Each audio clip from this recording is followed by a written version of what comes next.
Yes, good afternoon mga ka-Dakers. Good afternoon.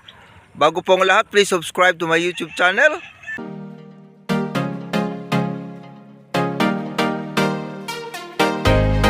Dr. T3, pakihit naman ang notification bell upang updated kayo sa mga video ko pang may upload. Mga ka-Dakers, nandito na po tayo sa bagong area. So, dito na po tayo sa Duhali. So mga kadakers, naghihintay na lang po yung ating mga alagang itik sa pagpasok nila sa kanilang kulungan dahil hapon na po mga kadakers. At tapos na po yung isang araw natin na paghihirap sa pag-alaga at pagbabantay ng mga itik natin. So ipapakita ko sa inyo mga kadakers bukas kung ilan po yung mapupulot natin. Dahil sa kasisimula pa lang nilang mangitlog mga kadakers. Ang area po natin mga kadakers ay malapit lang po dito sa ating kubo. So dito lang po yung may tubig. At malapit na po mag-cut off yung tubig dito.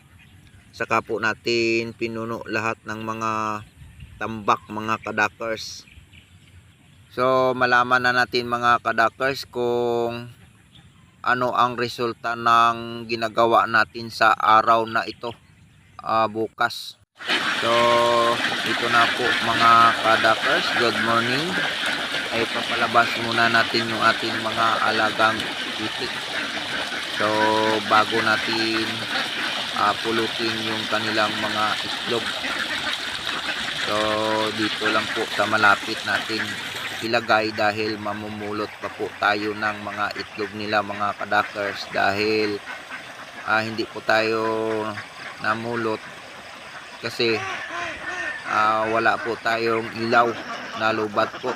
So dito na po sila nagpuka sa umagang ito mga kadakers. So iwanan ko muna ito mga kadakers sila dito dahil tayo'y mamumulot ng mga itlog mga kadakers at wala po tayong cameraman.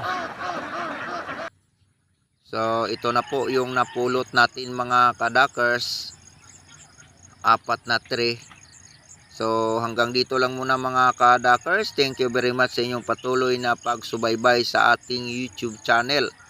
Shout out sa mga viewers at mga subscribers po na hindi pa nakapag-subscribe, paki-subscribe naman. So ito lang ang napulot natin sa isang gabi mga kadakers. Thank you for watching.